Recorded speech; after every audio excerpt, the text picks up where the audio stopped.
Well, hello, I'm Lone of Finland. This is EVE Online, but we're going to be talking about EVE Frontier.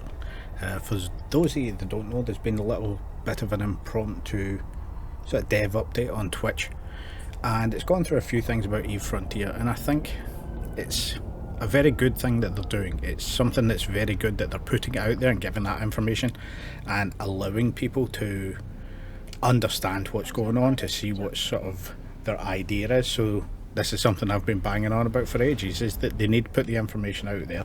They need to make sure that they're sort of not restricting it, put their thought process out there, because you sort of bring the community into the development process. You let them give you feedback, and this, it turns out, is pretty much what they were doing with EVE Frontier to begin with.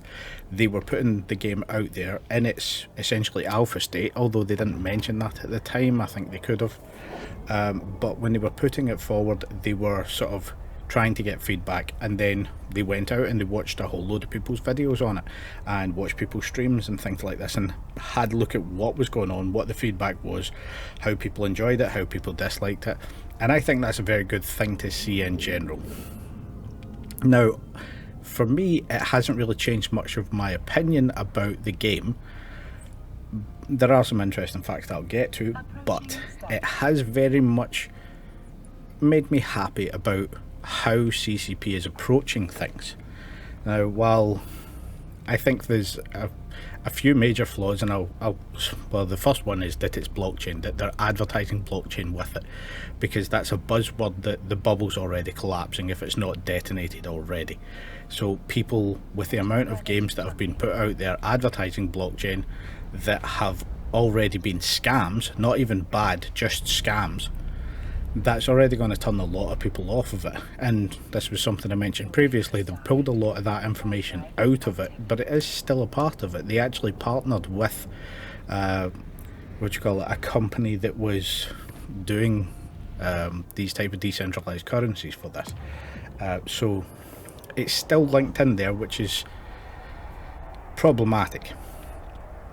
However, something that's more apparent as they are talking about the game, and there was two developers, I believe Old Gods and Maximum Pussy, and the two of them that were out talking about it, one of them's the main the main sort of game designer, I think is the best way of putting it. Sorry if I'm getting that wrong, but your man's the idea behind everything, and he has a lot of good ideas. And I want to explain a couple of things first that are sort of tangentially related to the gaming, and then get back to this, because there's a couple of things that I think a lot of people don't generally think about when they think about EVE Online, or they think about gaming in general. So for instance, if you look at a lot of the survival games that are punishing, so for instance, if you've got like Rust or Space Engineers, if you are in that sort of game where you have to build something against the odds and against the rest of the player base, they are usually non-subscription. And in my opinion, part of the reason for that is because these are the games themselves are being sort of temporary wipe games. So you play for a month, the servers get wiped, you have to build everything back up.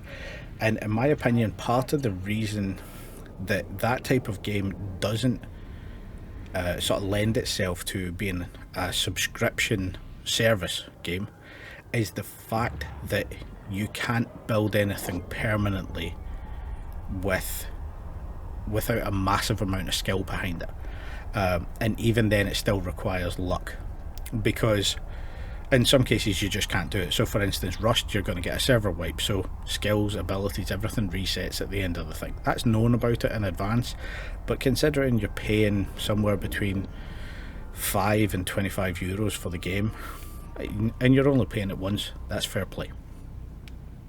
If you're being asked to pay £50 every month for something, then that becomes a bit different. Even if it's 20 or so, you're paying regularly for something where you are not maintaining what you've built. And this is sort of going back to EVE Online. Now, EVE Online was originally referred to as a bastard simulator. You could do everything you wanted to do, good or bad. And some people built stuff, and some people tried to destroy what others built. And when the balance shifted, when the unfair advantage was given to the people wanting to destroy, i.e. the ganker problem with the alpha accounts, the people that wanted to build left. Now, the advantage when it comes to EVE Frontier is they are going into it flat out admitting that this is what's going on, that it's a bastard simulator and that you will lose your stuff regularly, that you will be reset. It's part of the game loop that they're talking about. So some little things will be permanent, but you will be constantly building yourself back up, and sometimes you will be expected to self-destruct, so that you are reset to not zero but close. And a good example of this actually comes from the original trailer. I'll just bring it up here. There's a great line in this. Here it is. But the promise of wealth and violence will compel you into the abyss once more. I think that's a good summation of actually what was said by all the pussy in the actual dev stream, is that as he was talking about it, he was saying that it is to build up, but there will be violence, you will be reset, it will not be a constant thing, you will be building yourself up. This is part of the game loop, and that, I think, it's what I said in a recent previous video, where the sort of onus on a sandbox game is to build and create. If it's not an onus to build and create, then it's an onus to destroy with no risk of losing something permanently. So for instance, Grand Theft Auto is a multiplayer where you can go and you can blow up everybody else's stuff and you can have a laugh destroying each other, but nobody truly loses anything, and you don't lose your investment either in time or in money. You maintain that stuff. For Rust, you only ever gain temporarily, but you never reset, and you don't have to keep putting into the game to play it. The original way for EVE Online, the original thing that they're talking about, and they're talking about harkening back to the feeling, not the original EVE Online, but the feeling that it created. And for those of you that haven't been playing as long as I have, the early EVE Online was a full subscription. There was no free method. You had to pay to get access. When you paid to get access, you played the game, and you couldn't buy currency. If you went to one of the illegal sites to buy currency, it was almost always flagged. These guys were on top of it so much, and they were on top of the botting as well. It's something that EVE gets flagged for, is that there is a lot of bots in the game, but people don't realise how quickly they ban them as well, which is fantastic. Editor Lonely here. Just as I'm going through this, I've actually noticed something very specific that when I was talking about this, I didn't put in some time correlations. So what I'm just about to mention in this, the miner bot that I'm talking about, this was all back in 2003, 2004. So a friend of mine got a bot, used it back then, got banned almost immediately.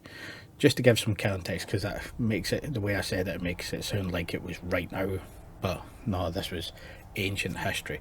And part of the reason I'm mentioning this is because, as I say in a second, the bot program popped up, the exact same one popped up as an advertisement, and it's been 20 years, and I'm sat here stunned as to the fact that this thing is still not only out there, but also it's being advertised at the top of Yahoo when you search for EVE Online Frontier, which was just shocking. A mate of mine actually used a miner program which very recently I saw being advertised on Yahoo, and I wanted to make a video on it, but I couldn't figure a way of making this video without advertising the product. And it's not just that I'd be advertising a way to cheat, it's also the fact that somebody might see my video, not take the message away from it, just see the product, go and buy it, and then immediately get banned. Because about 20 years ago, a friend of mine used this same product and got banned within 3 minutes of turning it on. It must be auto detection on the server end or something like this, but they nailed him to the wall. He had 6 months progress, and he was so raging that he lost everything that he just quit and never played again. Now, I found it funny because he was cheating at the end of the day, so sod him, but that was very funny to me. Now, this is a sort of thing where when we're talking about the progression, you have to have something to show for it. If you grind in a game, there needs to be a result to it, and that result needs to outweigh the effort. And if you're putting risk in that you could lose everything, which is a lot of what they're talking about, there are some people that will keep bashing their head against the wall until they break through it, but that's not the vast majority of people. So for advertising a niche game already to then a niche market of players within that game, bear in mind how many people live in high sec, stay the sort of safer route within EVE. That is sort of very, very narrow constraints you are putting on the experience. But at the same time, they are taking player feedback in it. There is a group of players, as the Grand Gato had said, that there is a group of players who were asking for it to be more difficult, for it to be more grindy, for that to be the main thing. And I think it's very important for the developers to temper the feedback they're getting from the selected few that have applied to play the game. Because yes, you're going to make a fantastic game for them, but they are not the majority of gamers. And while I do think you should cater games to a fan base, and you should make something that people are really going to enjoy, as opposed to making something kind of bland that most people will find alright, I do like that appeal, but I also sort of worry about how niche you're making it. So that's sort of my thought on that, is it's a very good thing to see from the developers that they are talking about it, that they are coming out and doing the stream and explaining their thought process, explaining their methodology, making sure people know that what was out there was a very early version, that it hasn't had UI revisions in months, and that it's very basic, and they're still in a planning process. And on top of that, that the game will not be finished anytime soon, that it will be a project that goes on over time, and part of that is the actual idea for release, that they are going to release it with some of the features, but they're not going to release it with all of the features, because they don't want to swamp the player base. They want the player base to learn as they go. That itself, I think, is a very good idea, but it also has a problematic side to it, because if you have something that you think, once it is in sort of final form, that it's something that will swamp the player base, then you're making a game that will not be easy to enter for new players later on. So you are building a game in this sort of, in the vision that EVE has become, not what EVE should have been, where people find it very difficult to get into because of how expansive it is and the lack of direction there. And they have said that they are sort of putting in some processes and some ideas of the game loop that will sort of guide you towards the best way to play it. But that also seems very limiting, because if that is the best way of playing it, why would anybody want to play it in a different way? There will always be others that will straggle off, but if it's the best, the most efficient way to play, you're kind of streamlining the process to make it so that it's not a sandbox, or that it's a sandbox with a road through the middle of it. So it's a balancing act, and they've got a lot of work ahead of them, not in game development, although that's definitely a thing, but just the planning around it sounds fantastically complex, because they are on a knife edge as to making a game that is very suitable for the player base that they want, and then making a game on the other hand that is successful. Because one of the main comments that came right at the beginning of the live stream is, we are not making a game that's fun, we are making a game, and I can't remember the end of that phrase, I think it was like, that has experience or has events or something like this, and I'm not going to go back and check my notes, because I think that is the best takeaway of it, is that when you say we're not making a game that's going to be fun, well, then you sort of have missed the concept of a game. Because even if you're making something that's difficult, something that's challenging, something that has those emotive feelings behind it, it's still fun. Fun is what drives you to do it, and then the experiences get better with the emotion. But if you're making a game, as this live stream sort of alluded to, that is just grind after grind after grind, you'll be successful for a niche amount of people, but you'll make a game that's ridiculed outside of that. So I find it very interesting. It was a very interesting live stream. I thank the guys for doing it. I think it's a really good thing that they did do it. I'm not entirely sold on the game yet, which I think fair play. Full disclaimer, when I made the last video, I did play for another 12 hours afterwards, and essentially I was trying to explore and see what else there was, and sort of not just try to give it a fair chance as a first timer, but also trying to see like what would be interesting, what would drive the game hook. Another story as a good example. The first time that I played Fallout, the first game that I played was Fallout 3. I played it on the Xbox back on the 360, and I thought it was boring, and I played it for an entire afternoon, 4 hours, and I was bored out of my mind. I never left to the wasteland. Oh, sorry, I left to the wasteland, but once I got to Nuke City, whichever one it was, Atomic City, the first place, I didn't really get beyond that. I was just getting bored with the story, and nothing had really caught me or hooked me, and I put it down, and I didn't consider playing it again. And the only reason I picked it back up was several months later. I had a bad motorbike accident, and I shattered my clavicle, I shattered all my ribs on the left hand side of my rib cage, I dislocated and cracked my hip. There was a whole load of damage. The TLDR is, I couldn't walk, I couldn't move, I was sort of locked. It wasn't that I'd broken my leg, it was actually that my my leg bone had swollen inside the jaw, and I couldn't bend it. So I was sort of stuck in position, so I could sit on the couch. And I said to one of the guys, because I could hold the controller but I couldn't really move my arm on my left hand side, so I said to one of the guys, can you just put something in the Xbox? And he happened to pick Fallout, and he said, oh, this is a good game, I'll put this in.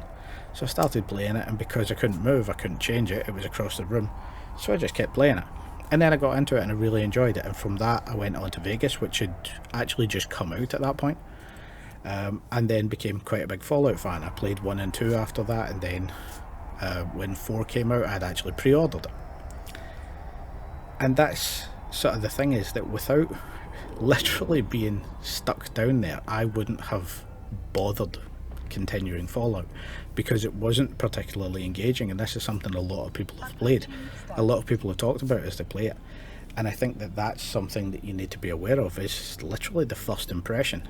If your game in your first day requires a phenomenal amount of grinding, like for instance EVE Online tutorial right now, if you go through the tutorial, it takes a couple of hours of very slow paced gameplay, so it's boring, and a lot of the stuff requires reading as opposed to narration. It's just not well put together, it's not engaging, and it doesn't really give you a representation of the game, although it does give you a few basic controls.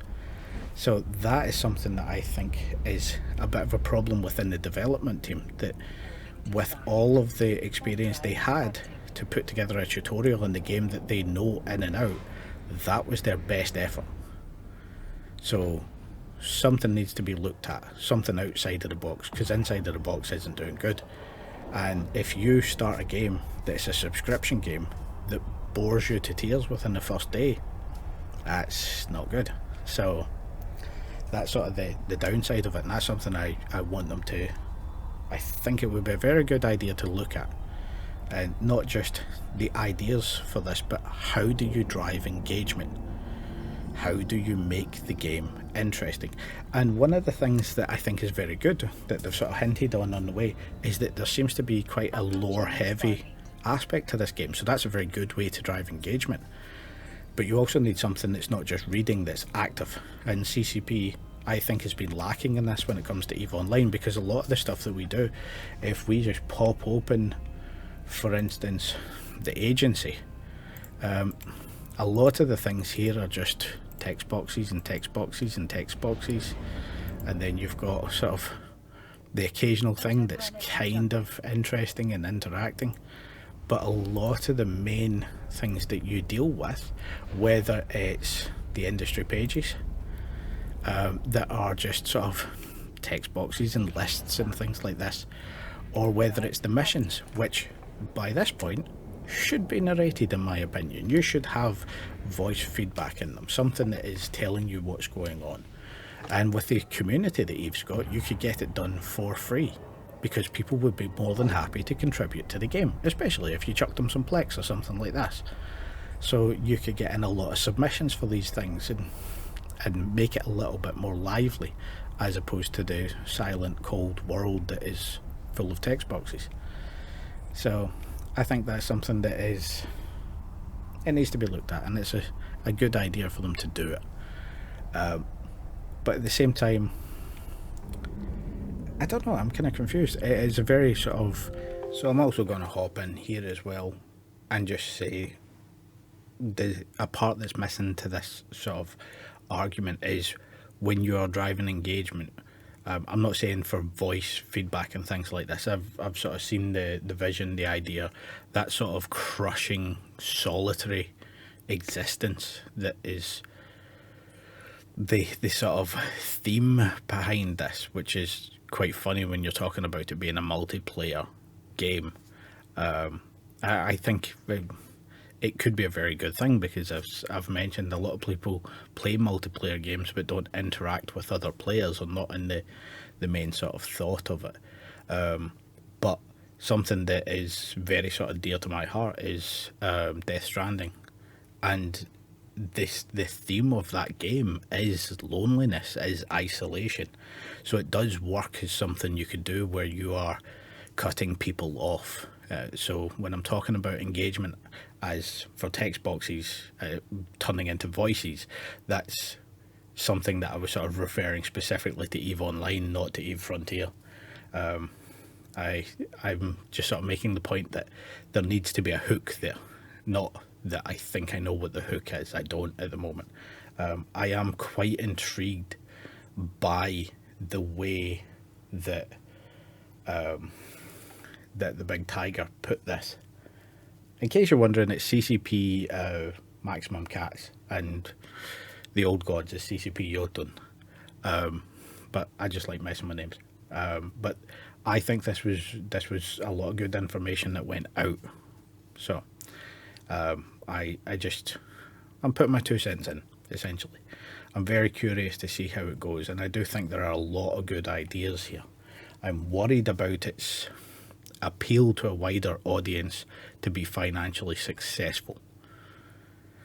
But at the same time, with EVE changing companies, as has been talked about in the comments, that could actually be a little bit more freedom for them to properly experiment, because if you're locked into the idiot financier's idea, that's always a problem. That never ends up well, because people with management degrees that decide they know how to manage and therefore they know everything, that never ends successfully.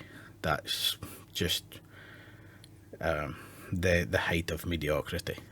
However, the other side of it is something that CCP's had a problem with in the past, where some developers, some more senior developers, have their idea about how you should play in their sandbox, and everything is geared towards that.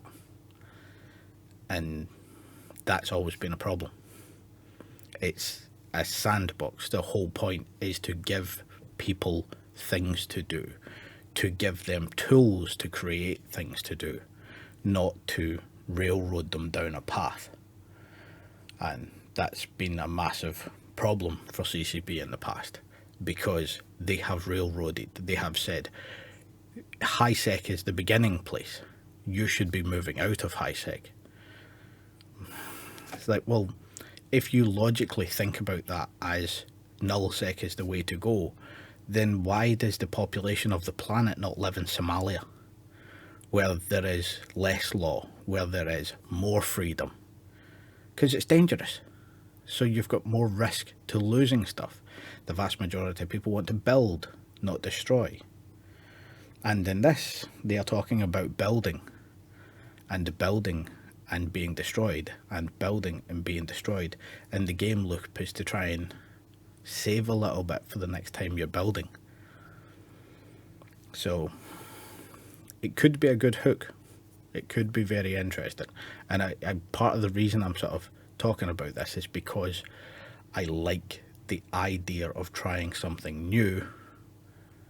I just want to put in my 2 cents, and I think everybody should put in their 2 cents. You should be commenting down below. You should be commenting on the stream. CCP is looking at this. It's watching now. It's paying attention because they're trying to make something that's successful. So they're taking feedback. So don't be the silent majority. Don't wait and see. Put out your ideas. And the more people that do put out their ideas, the more perspectives that CCP get. Because right now, the other major problem they have is the loudest part of their fan base is the most niche. And the silent majority is never paid attention to. And that's been a problem since day one. And that's why the silent majority is slowly left and left and left. Every time they've screwed with HiSec, there has been a significant drop in player numbers. When they changed mining, there's been significant drop in player numbers. Some people just want to log into the main game and mine, nothing else. And while it's not exciting for you, it might be calming for them. And for me, I'm all over the place. I'm the true eclectic when it comes to this. I do everything. And I find sometimes I want energy. Sometimes I'm running off of adrenaline. And sometimes I want to sit back, relax, put on something to listen to, put on something to watch, and play EVE at the same time. One of my favourite days playing EVE Online was when we were building the POS. And it was after we had put down the POS, this is 20 years ago. And I was sat on the POS that had the force field go up, and all I was doing was setting up the new modules in it. So a reactor, and some assembly arrays and things like that to get the thing so that we could use it for manufacturing, for mining, and as our little home, because that's what people want, that little home, that little place to call your own, your little protected space. And I also, at the same time as doing this, was watching The Lord of the Rings, the extended versions, and I went through all 3 films in the same day, which if you don't know is over 12 hours of film. I watched all of them, was paying attention to them, was doing EVE to the side, and still have fond memories of it. That's kind of what they're talking about with EVE Frontier, is creating those events, those things you remember that bring you back to the game.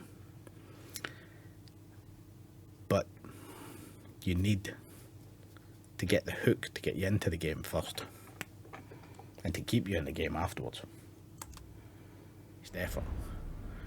So something needs to be looked at, something outside of the box, because inside of the box isn't doing good.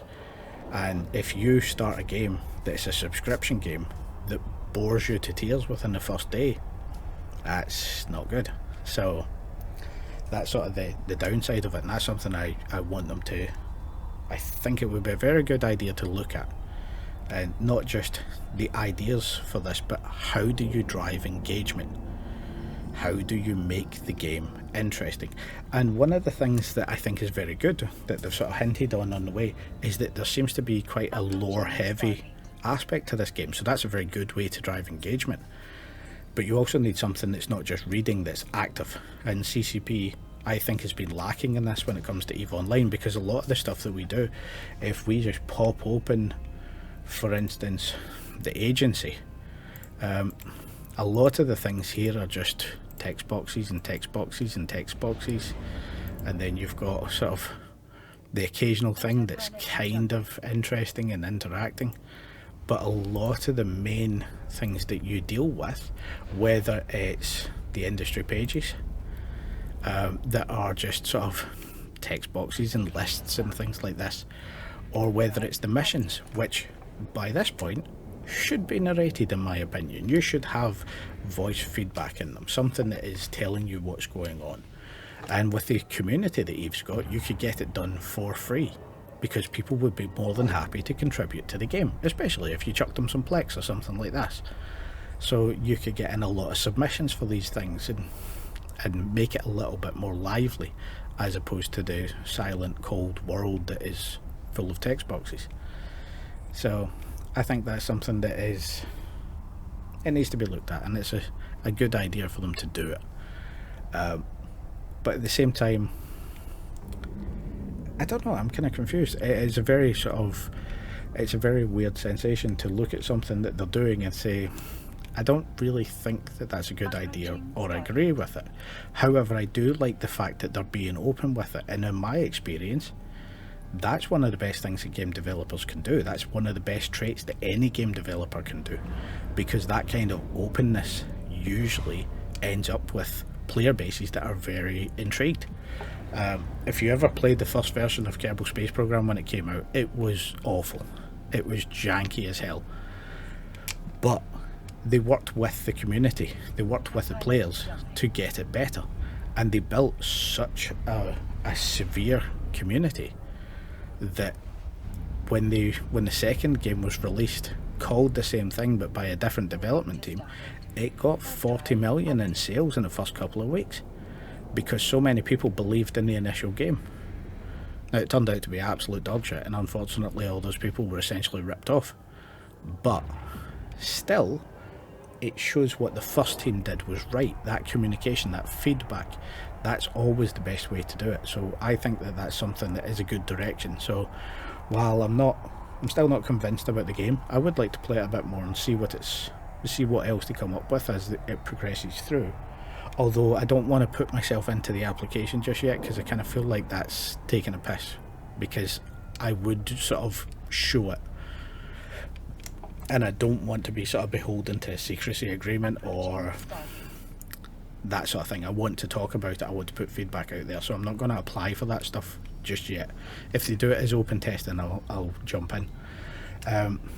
But at the same time, it's conflicting. It's something that's very good for CCP in my opinion, but I'm not convinced that the game's the good direction. We shall see. But also, if that openness and sort of feedback starts to bear fruit, then that's something that's good for EVE Online as well, because it will drop back down the train.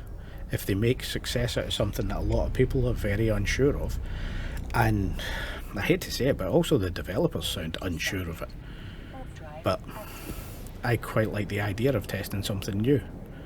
I don't entirely think that this is something new. It's so close to EVE in a lot of the things. It feels like dressing it up and calling it something else. But at the same time, it's not another first-person shooter. It's something different. So I kind of celebrate that's the direction that they're going. So it's a very convoluted thing, but I do think it's worth having a look at. If you're somebody that has a bit of time on their hands, and especially if you're somebody that listens to podcasts and things like that, then definitely. If you haven't listened to any in a while, Legends of Advantris, what was the one that I did a couple of years ago? Legends of Advantris, Tales of Stradania or something like that. Stradania is the name in it. If you have a look at that for something to listen to, it is weeks worth of a listen. It's the guys playing through Dungeons and Dragons with Nicky's twist on the standard Stradania module in Dungeons and Dragons. I'm not that into the lore around D&D. I just like watching it on the internet. But these guys are fantastic, and it is just the right balance of storytelling and constant hilarity, which I find really funny. So that's something that's well worth it. I spent an entire summer listening to that while I was working in an excavator that was just scorching hot. And I have almost no memory of driving the excavator, even though I cleared an entire field of rubble. I just remember the mind picture in the head from the audiobook. So definitely worth a listen to. So with that being said, please, thoughts, especially if you have opinions on this, what do you think of Frontier? Have you played it? what do you think of the idea of this? How do you feel about the developers? And especially, what is your takeaway if you have watched the development stream, the update stream, the vision update stream, that's it, that was on Twitch? What are your thoughts on that? I'm very curious to see what the rest of the community thinks about this. It's just out of personal curiosity. I can't really do anything with it aside from put my view out there. But I'm very curious where other people's opinions are in this. At the moment, I won't.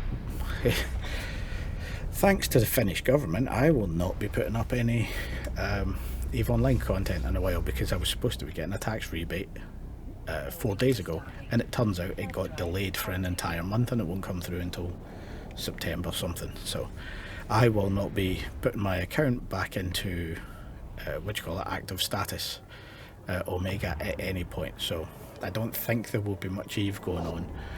I am sort of messing about with a different character. For those of you that don't know, this is Alone in Finland. This is what he looks like. He looks like a bit of a goober, but I was bored. So I'm just moving him about for the moment, and we'll see what's going on. Ooh, red flashy. Oh, customs inspector. Somebody just got ganked. Wonder if there's any loot I can grab now. But yeah, so... Oh, there we go. The lovely catalysts. A fresh gank and Deltol. Just ready to go. Oh, and a Prowler that's suspect.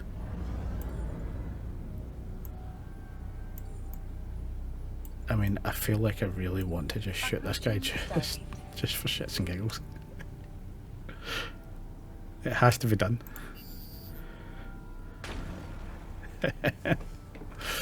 Oh, what am I doing? I am just going to get absolutely mullered.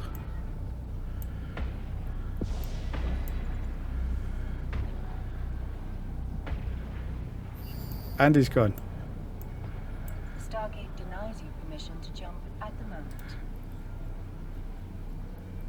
Well, that was a bit of a laugh. So yeah, thoughts and stuff like that. I'm going to see if I can get my guy killed.